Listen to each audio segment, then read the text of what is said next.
Seja bem-vindo a mais essa entrevista do Instituto Legislativo Brasileiro na nossa produção sobre as licitações. Estamos conversando com o Dr. Lucas Furtado, ele que é do Tribunal de Contas da União, Procurador-Geral do Ministério Público do Tribunal de Contas da União, e tem conversado conosco ao longo das entrevistas sobre as licitações, seus detalhes, suas modalidades, como elas se processam dentro da gestão pública. E hoje vamos tratar de uma novidade, do pregão. Doutor Lucas, olá. Olá. Tudo bem? Tudo bem. O que é que o pregão tem de novo? Por que ele vem como uma modalidade nova e vem para facilitar o que na vida dos gestores públicos? Bem, é um prazer hoje podermos conversar sobre essa nova modalidade de licitação. É uma inovação dentro do nosso sistema de licitações e de contratações, que é o pregão. O que é o pregão? O pregão é uma nova modalidade de licitação. Isso significa dizer que é um novo procedimento que vai ser adotado para a contratação de alguns bens e de alguns serviços. Essa nova modalidade pode ser utilizada em algumas situações como uma opção a uma concorrência, tomada de preços e convite. Sempre será uma opção, uma alternativa para o gestor público? Quer dizer, esse pregão, essa nova modalidade, não vem para revogar uma outra modalidade ou substituí-la efetivamente? O objetivo da criação dessa nova modalidade foi criar uma opção. Em nada se revogou a lei de licitações, a lei 8666, mas em algumas situações em que o administrador público antes teria de usar concorrência, tomada de preços ou convite, pode ele, como uma alternativa, usar o pregão. Agora, num exemplo prático, pelo que a gente pode entender que são bens e serviços dentro dessa modalidade do pregão? Na prática, vamos a um exemplo. Bem comum, por exemplo, contratação de um material de expediente, caneta, borracha, papel, veículos. Nós temos a rigor que o pregão foi criado pela Lei 10.520 e regulamentado por um decreto. No Plano Federal, para a Administração Pública Federal, nós temos o Decreto 3.555, de 2000. Esse decreto contém um anexo que apresenta uma lista de bens e de serviços. Qual é o critério em relação a essa alternativa para o gestor público? Quando é que o administrador vai resolver? Bom, agora eu uso o pregão ou sempre usarei o pregão na medida em que ele é fácil, ele é mais prático, é mais ágil, como trâmite burocrático, digamos assim? Olha, é uma decisão discricionária, vale dizer, liberdade do administrador público, só que o administrador público deve sempre considerar interesse público em todas as suas decisões. Mas existe uma liberdade, sim. Convém, para a contratação desses bens, desses serviços comuns, que se use pregão. Porque é rápido, porque reduz preço. Mas não existe a rigor nenhuma obrigatoriedade. A lei põe o pregão à disposição dos administradores públicos. O decreto diz que para aqueles bens deve-se utilizar preferencialmente o pregão, porque já se sabe que ele é um instrumento muito positivo. Mas em termos de obrigação, de punição, de forma alguma. Caso o administrador público queira continuar a utilizar as modalidades da Lei 8666, não é isso? Ele está deixando de utilizar um instrumento muito bom, muito positivo, mas não há que se falar em nenhuma irregularidade em absoluto. Mas, repito, convém que se utilize o pregão.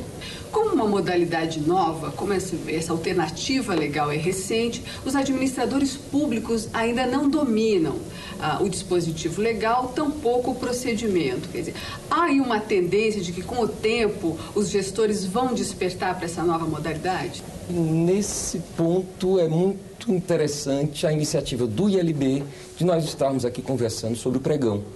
Que é fato que a maioria dos estados e a quase totalidade dos municípios do Brasil não tem utilizado o pregão porque não conhece. A lei é de 2002, então é uma lei relativamente recente. O que convém é divulgar o pregão. Os servidores da administração pública já estão acostumados a trabalhar com as modalidades da Lei 8666 há mais de 10 anos. Então, convém treinar seu pessoal, designar servidores para fazerem cursos de pregão, aqueles que vão ser considerados os pregoeiros, não é isso? Os responsáveis pela condução do pregão, e utilizar sem medo. Claro, existe uma inércia natural de que, como é optativo, não, eu vou continuar a fazer o que eu sempre fiz. Convém treinar o pessoal experimentar essa nova modalidade de licitação e verificar que ela produz excelentes resultados para a administração pública. É possível a gente trazer aí uma relação, um elenco de vantagens, essas facilidades que o pregão traz hoje como modalidade para a administração pública? É possível a gente fazer uma relação do que seria essencialmente de caráter mais prático em relação ao pregão? Quais são as vantagens? Rapidez, né? Celeridade do processo. 2, nós temos aqui redução de preços. Como nós temos a combinação de propostas por escrito e lances verbais, isso reduz preço. Então, o que eu tenho aqui? Um procedimento rápido, 8 dias úteis, vou ter uma sessão pública, ao final dessa sessão pública eu já vou ter um procedimento encerrado. Por quê? Encerrada a fase de lances verbais, o pregoeiro toma apenas o licitante vencedor. Quem é o licitante vencedor após os lances verbais?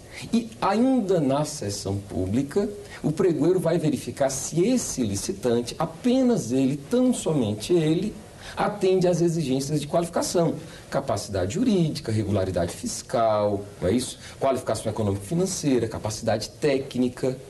Se ele atender, ele, licitante, o pregoeiro já adjudica, vale dizer, já atribui a ele o objeto daquele pregão, o que foi licitado, a contratação de veículos, não é isso? A contratação daquele serviço de manutenção, daquele serviço de conservação, e encaminha já o processo à autoridade superior, hierarquicamente superior a ele, para que essa autoridade simplesmente homologue o procedimento licitatório. Procedimento, a prática do pregão. Quem se habilita, como acontece? Acontece tudo no mesmo dia, numa mesma hora, numa mesma reunião pública? Como é que é isso? Quem é o vencedor e como se anuncia o vencedor? O que vai acontecer? É publicado o edital, a lei e o decreto definem como que se faz a divulgação desse edital, em função do valor do pregão, que, repito, pode ser utilizado o pregão independentemente do valor do contrato. No pregão, o valor interfere apenas na forma de divulgação do pregão. Para contratos altos, é preciso publicar em jornal de grande circulação de âmbito nacional, em diário oficial, divulgação pela internet. Então, é feita a divulgação do pregão e no prazo de pelo menos 8 dias úteis, fixado nesse próprio edital do pregão, é marcada a data de uma sessão pública. Nessa sessão pública, o pregoeiro, o servidor designado para conduzir o pregão, vai, numa fase inicial, credenciar os licitantes interessados. Feito o credenciamento, verificado se os licitantes têm poderes para apresentar propostas, ele abre a sessão pública. Aberta a sessão pública, num primeiro momento, o que ele vai fazer? Ele vai classificar os licitantes. Então, o que nós temos aqui? Uma inversão de fases. Definida essa primeira classificação, ele parte para uma segunda etapa, ainda dentro da classificação, em que ele vai convocar os licitantes que tiverem, em primeiro lugar, apresentado proposta não superior a 10% em relação à proposta classificada até aqui, em primeiro lugar. Se não houver pelo menos 3 nessa condição, ou seja, pelo menos 3 licitantes com propostas com diferença não superior a 10%, o pregoeiro convoca pelo menos 3 dos licitantes, não é isso? Para a fase seguinte, que é a fase de lances verbais. Eis aqui a rigor uma primeira grande inovação do pregão. Nós temos uma combinação de propostas por escrito e de lances verbais na sessão pública do pregão. Então, o pregoeiro fixa a melhor proposta e convoca em seguida esses licitantes, observando esses critérios de pelo menos 3 licitantes, ou de tantos quantos tenham apresentado proposta com diferença não superior a 10%, para a apresentação de lances verbais. Até o recurso, que é um direito também previsto pelo pregão, como o senhor está explicando, ele, ainda que seja um outro procedimento, um procedimento comum na concorrência e nas outras modalidades, ainda assim é célere, é rápido? A questão do recurso é apresentada nesses termos. Deve o recurso ser interposto ao final da sessão, ou seja, antes de encerrar a sessão, o licitante que tenha interesse, que não tenha concordado com alguma decisão do pregoeiro, recorre e verbalmente apresenta sucintamente as razões do recurso.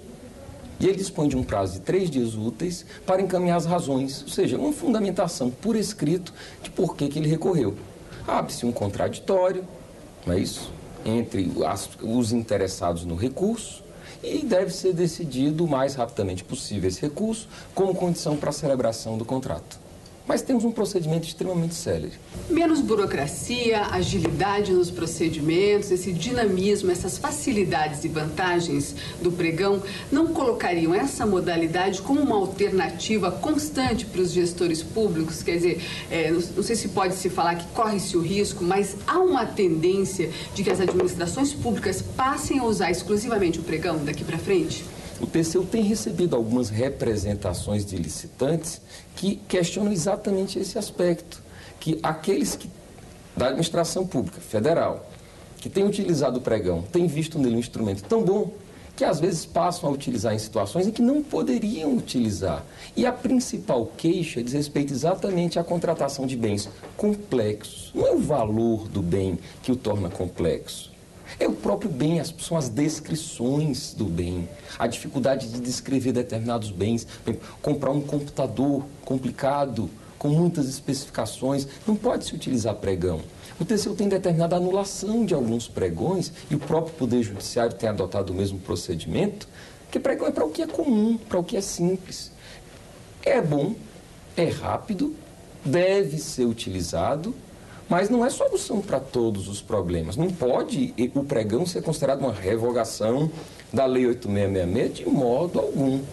Doutor Lucas, obrigada mais uma vez pela entrevista, mais uma vez por ter estado conosco em mais essa produção do Instituto Legislativo Brasileiro. Esperamos que a conversa de hoje seja útil para todos os administradores que utilizam e principalmente para aqueles que ainda não têm utilizado. E que tenham agora a oportunidade de se aprofundar, de melhor estudar, de acessar o site do ILB no Senado e verificar que nós temos um curso lá. O ILB oferece gratuitamente a qualquer interessado um curso com detalhes específicos, inclusive sobre pregão. E obrigada a você por ter estado conosco. Você continua acompanhando a programação da TV Senado e também esteja com a gente na próxima entrevista sobre licitações. Até lá!